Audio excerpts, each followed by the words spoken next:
Check, check, check, check, check.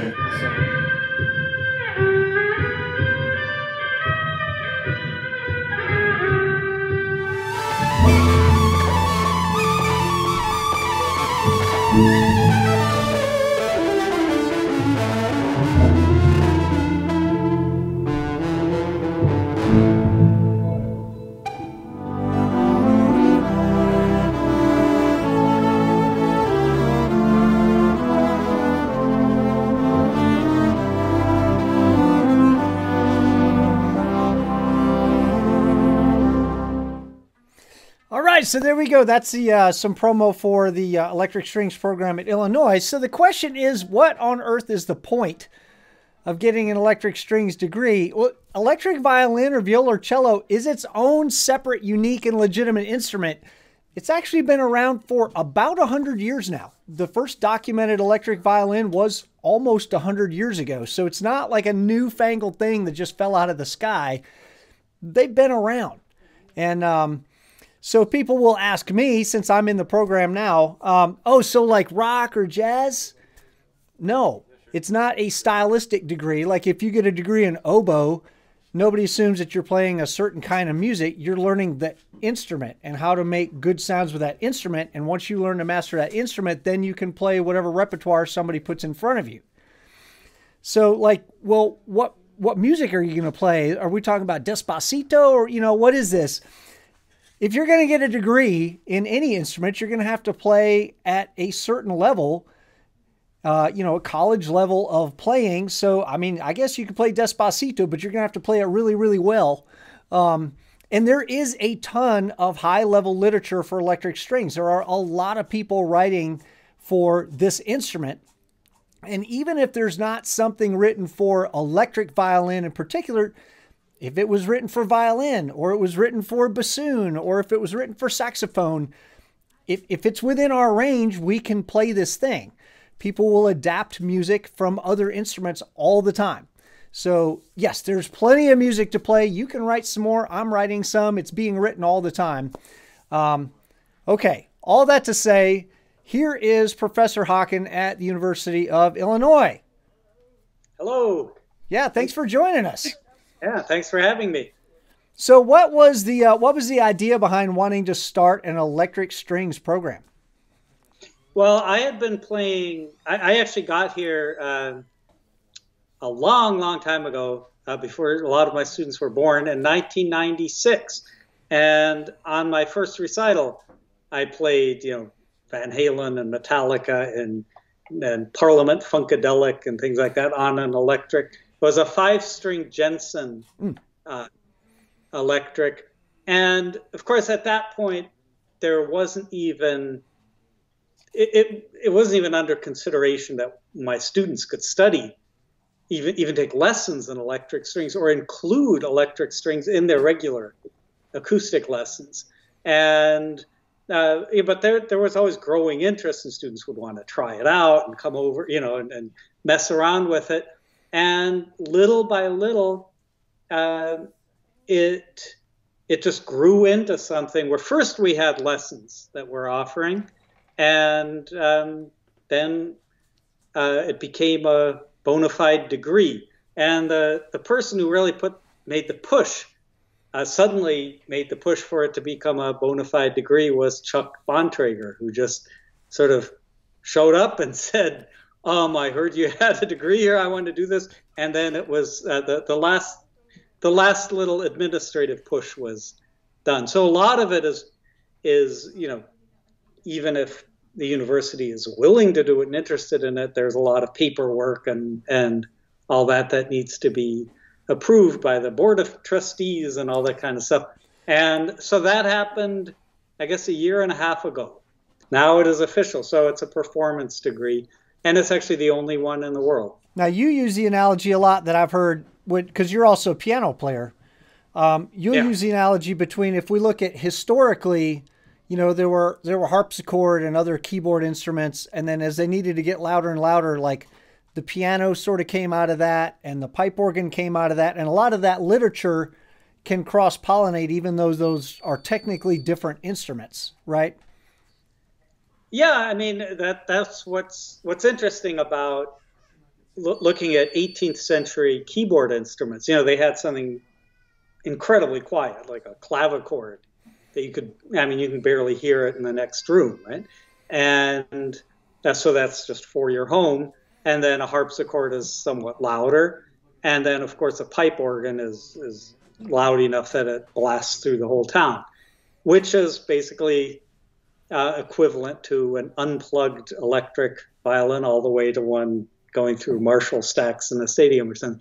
And, you know, they just didn't have the capacity to make string instruments as loud as that. So instead of having one person sit at a pipe organ, they had, you know, 8 people playing the same music on a violin.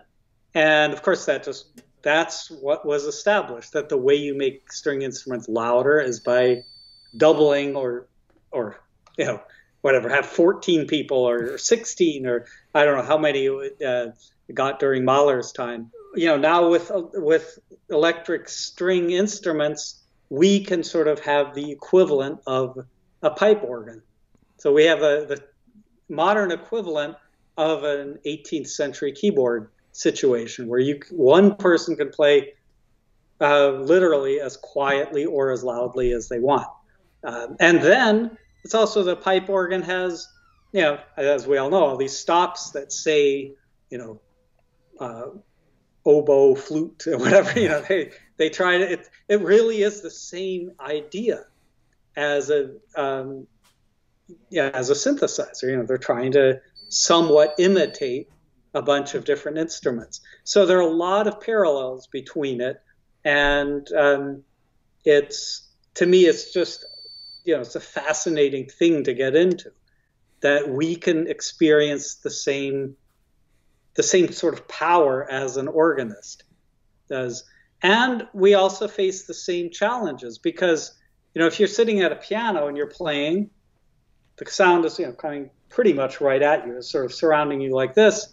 And if you're sitting at a pipe organ, the sound actually reaches you later than I mean, it's so far away that there's actually a sort of a little delay. And with an acoustic violin or a viola or cello or whatever, you know, especially with the violin, viola, you have the sound right there by your ear. And with the electric, it's, you know, it's farther away, or you can wear headphones. And, you know, we face the same kinds of challenges. So for me, that's just the sort of similarity to the pipe organ is something that really fascinates me. And then I think, you know, from a composer standpoint, there are some similarities, obviously, between violin, acoustic violin, and electric violin, especially if you're playing a 4-string electric violin. You got the same strings, you got the same range, we've got the same sort of constraints as to which 2 notes can be played at the same time. And, you know, bow techniques and all those are very similar.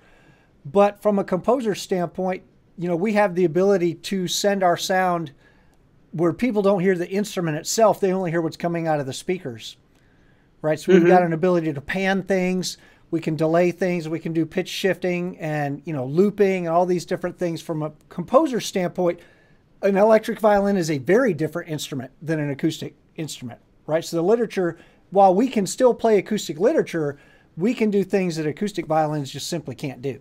Yeah, and that's another historic, I mean, I'm sort of fascinated by music history, but historically, you know, when you see instruments developing and playing techniques developing and, you know, compositional styles developing, the question is always, what came first, you know, the chicken or the egg? You know, you see I mean, you see the, you know, the tilt or the angle of the neck increasing century after century. So the instrument sounds more powerful. You see the weight distribution within the bow changing, frog getting heavier. And with keyboard instruments, of course, you see the pianos getting more and more massive. And the question always is, well, does the composer suddenly say, hey, wow, look at this, look at this instrument, I'm going to write for it? Or is there a composer saying, I have something swirling around my head, can you build an instrument like that? Or is it the player who says, I'm really trying to play this? And, it goes on, and I think it's all of the above. It's sort of the instrument designers, the performers, and the composers they swirl in circles. And, for me, what's really cool is seeing, I know this sounds very dramatic, but seeing history happen right in front of my eyes, like seeing that process occur. For example, I lent one of my incoming master's students, Genevieve Noble, I lent her my whammy pedal, and she's just this Digitech whammy, this big thing, and most people just go to it and go, do all kinds of cool things. But, it has a multi-pitch option on it. It's a pretty nice little device. And she just started messing with it, and then she wrote a trio, and we're going to play it this summer in Bayreuth. But she wrote a trio that doesn't just sort of use it as a cool moment. It actually uses it throughout as a compositional device. So what you were saying before, that you can't play these two notes, as double stops, suddenly you can, because you've transposed them. And that's the kind of thing that I think, has happened throughout history. I mean, somebody gets sort of the 18th century, 19th century equivalent of a whammy pedal and just messes with it and say, whoa, imagine what I can write for this. Or somebody else says, I really wish something were possible, and goes to someone and says, can you build something to make this possible? So that whole process, whichever way it comes about, is interesting to me. And that's another reason I don't like to sort of specify what styles people play or write, because I want people just to write and play whatever it is they want, and also have everybody have their own reasons for playing an electric. And some people, even if it's just, well, I just want to play loud, all right, that's a good start. I mean, that's the reason electric guitars were initially made. Yeah. That's just so they could be heard, and it's a very sort of simplistic reason, but it's good enough. And for other people, they want to make cool sounds. All right, that's good enough reason as well. And for me, the very initial reason I got an electric violin, I mean, I heard a lot of recordings of, Jean-Luc Ponty and things like that. I was like, wow, that's cool.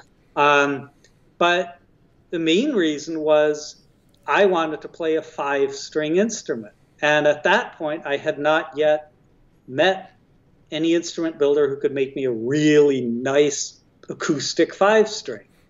So then I went and got this, Jensen 5-string. Goes, okay, if it's electric, it's easy to have 5, it's easily done. And then, of course, I, went to a guitar shop and said, I need cables and an amp and all this. He said, yeah, you need these cool effects. And from the start, suddenly, there I was with, I had a tube screamer, distortion pedal, and, all that. And then I started going to studios where they'd really make good recordings of it, and it just grew from there. And I wrote a lot of music for it. And in a lot of situations, then the fact that it's loud, just very simple reason, changed the way I composed.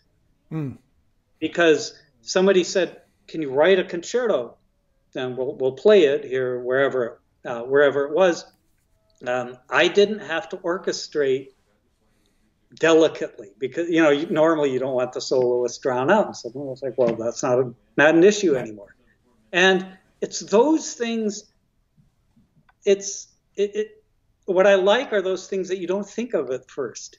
Nobody says, I want an electric instrument, so when I write a concerto, the orchestra can be as loud as it wants. That's not the first thing you think of, but it happens. And watching that happen, and realizing how, that you can use a whammy, like Genevieve can use a whammy pedal to make a trio, sound like a quintet or something. It's like, oh, wow.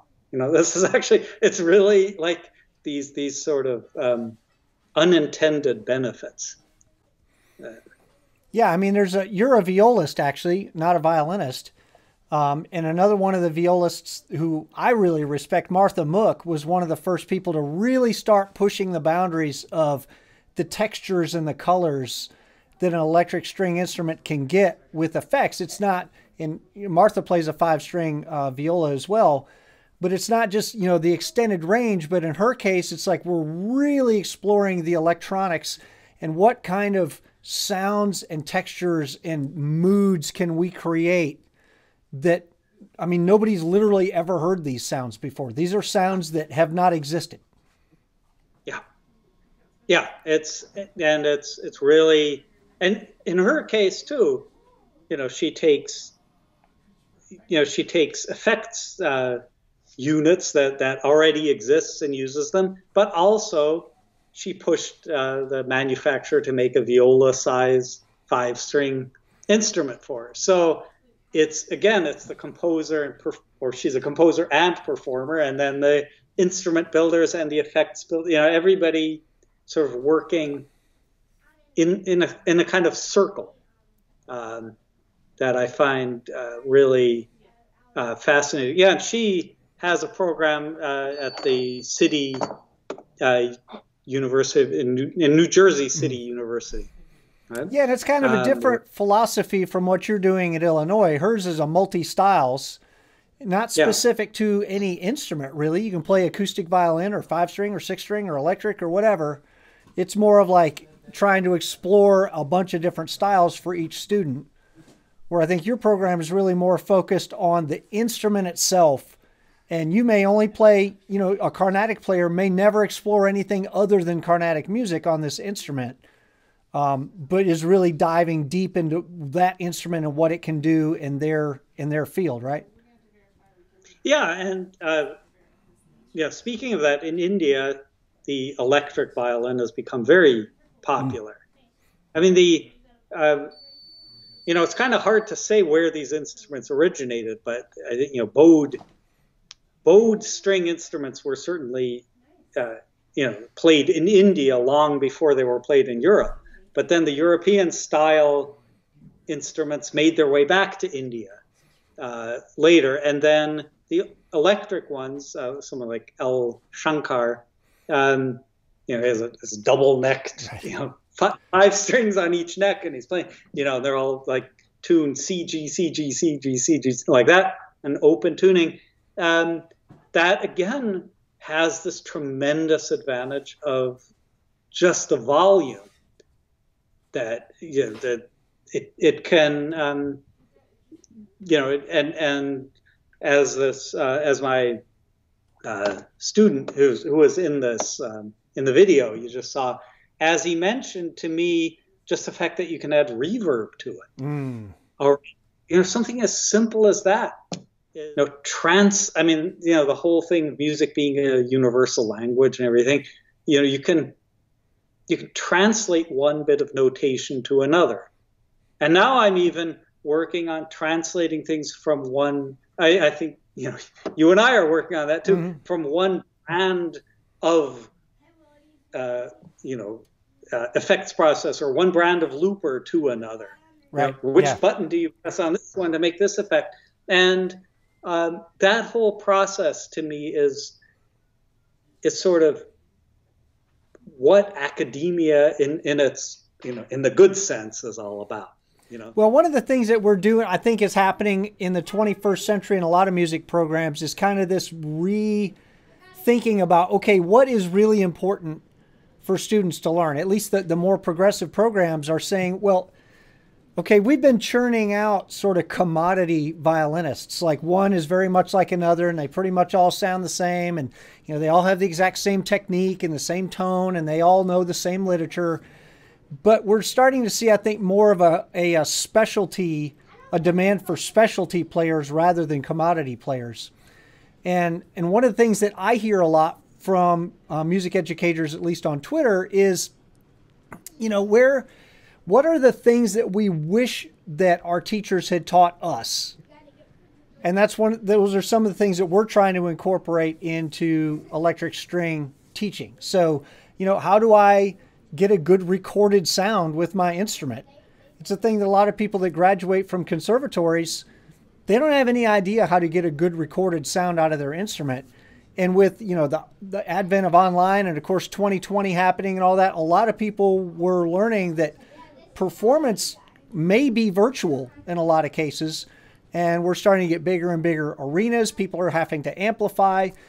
And, you know, people who graduate and they know how to play the instrument, but they don't know how to make it to where people other than themselves can hear it and have it sound right. You know, these I think are critical skills for any musician in the 21st century, that they're going to have to understand some of the tech behind this. Yeah, I mean, I think that actually has almost everything to do with what we were talking about before, that the way in the past or even in the present, the way you amplify an acoustic instrument on stage is not by miking it, but it's by having, you know, 11 other people play the same music you're playing with the same bowings, right? So obviously teaching people to play in a very specific style exactly the same way is very useful for that, because how else are they going to sit in a section with, you know, 13 or whatever other people and play exactly the way they do? So that skill is, you know, all of a sudden, as you mentioned, when this pandemic hit and orchestras stopped performing and people had to be heard over Zoom, you know, and make themselves heard, even, you know, go on Zoom or turn on original sound or what, you know, whatever little settings you have, like, they're just like, what is this? You know, they have no, and they've never had a reason to worry about it, right? And all of a sudden they're, you know, looking at mics, you know, and they put a mic near their instrument, they hit it with their bow and destroy their valuable old bow, and then they attach one to the instrument, and it you know, it sounds super shrill, and they, you know, so it's all new. And I actually do think that this lockdown prompted a lot of interest in electric instruments, because suddenly people realize, well, wait, maybe a solid body electric that you know, through various audio interfaces and everything that you just plug in is the way to go. The thing is, as a composer, it's going to give that composer a lot different options, right? Because if at some point in the composition, the composer knows, oh, I really want a trumpet solo in here, well, then he knows he's got to hire a trumpet player to sit through that entire composition. And, well, hell, I might as well give him some more parts since he's going to be sitting there. So it's going to change the way the composition is written. If you just really wanted trumpet for 4 seconds in the middle of this composition, and you've got somebody with a MIDI instrument that could make that sound for 4 seconds, and then the rest of the time could be making other sounds, you could rethink how you're going to write this. Yeah, and I think one thing to keep in mind, of course, is that it might not really actually sound like a trumpet, because the user interface is so different. Like you're pushing a button rather than rather than having a mouthpiece up here. But pipe organ, those buttons, you press the trumpet button or the oboe, whatever, it doesn't sound like those instruments either. I mean, it's vaguely reminiscent of them, But then that attempt to imitate those sounds becomes its own thing, right? It's and you know, so composers, if a composer says, "Oh, I want a trumpet sound here," and then it's like, "Oh, that doesn't sound like a trumpet." What, you know what? I'll write something that works with that sound. And you know, the interesting thing is then with pipe organs, they tried to imitate all these instruments, and frankly, you know, you could say, well, they failed, but it's good that they failed because it became its own, you know, its own sound. And then the Hammond organ was originally built, or you know, the Wurlitzer, all these kind of miniature, you know, portable, slightly more portable pipe organs. And they don't sound like pipe organs either. You know, Hammond organ doesn't, but then the Hammond organ becomes its own thing, you know, and then has the Leslie speaker and all that. And then those become too heavy. And then we have synthesizers that try to imitate the Hammond organ. And again, they don't really quite sound like a Hammond organ, but that's fine. You know, they become their own thing. So the attempt to imitate other instruments, you know, when people say, oh, I just want to play this electric instrument, have it sound like a trumpet, it's fine. Go ahead and try. You're going to end up with something that doesn't sound like it, but it'll be cool in its own right. And then I think one thing with acoustic violin, we spend years and years trying to learn how to get different sounds out of that instrument, right? You're learning different bowing techniques and left-hand pits and all these different things that you learn to get different sounds out of that instrument. Electric violin is no different. We still have all the same bowing techniques. We still have all these left-hand techniques. And then you add in electronic modification of your sound, and all of a sudden you've expanded the amount of things that you have to sort of learn and figure out how to do. But all of these are things that are going to be required in the workplace for people that are graduating from college in the 2020s, is they're trying to make a living in music in the 2040s and 2050s. Like, we don't know where the world is headed, but we know it's probably not headed toward a smaller use of technology. It's probably headed toward greater use of technology. So if we're teaching people how to use tech and human interaction together to generate music, this is preparing people for, we don't really know what the future is going to look like, but we have a pretty good guess, at least in which direction it's heading.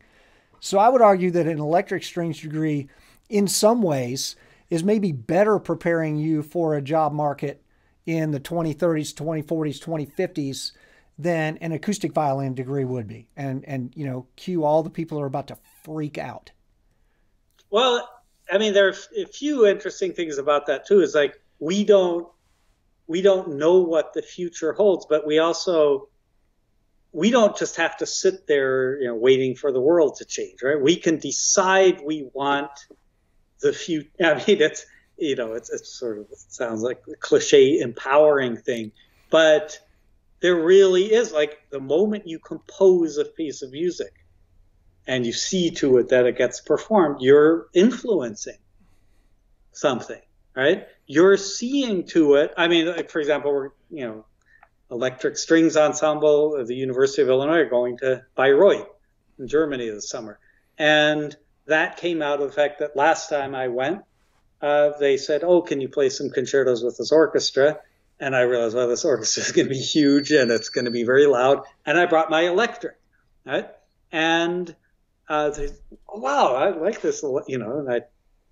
And in the meantime, we did all these Zoom things, you know, during the lockdown, featuring electric strings. And then they say, hey, this year, all you guys can come out live and play. And so, you know, it's not so much a matter of just waiting and seeing what's wanted, but just making, you know, creating a market for it. You know? So if a person is out there and they're thinking, man, I really would like to explore this idea of a degree in electric strings further, what's the next step?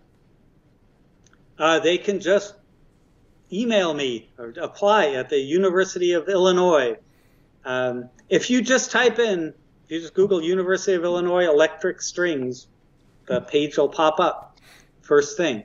and you can read all about it. And it's basically the equivalent degree to any other instrument: violin, viola, piano, tuba, percussion, whatever. It's the same sort of curriculum. And yeah, as you mentioned, you can get a bachelor's, master's, doctorate in performance and music education. And maybe I would say, just for a second, Rudolf, maybe talk about some of the literature that's out there was written specifically for electric string, because that's a question we get. Well, what are you going to play? What kind of music are you going to play? Yeah, so as the aforementioned Denizone Concerto, of course, and I've written 2 concertos for electric violin / viola and orchestra, and Mark Wood has written quite a bit of music, and Earl Manian and then Rachel Barton Pine has commissioned a lot of music. I mean, basically, you can. I don't know if any of us would be able to perform all the electric strings music that's been written. Yeah, Tracy Silverman has what, 3 or 4 concertos? Yeah. He just sent me the sheet music to several of them. So Nico Muley has one. John Adams has some stuff. There's a ton of literature. Martha Mook, we've talked about, has written for electric strings. I've written for electric strings. Yeah, there's a lot of people out there writing for electric strings. And again, the instrument has been around for about 100 years.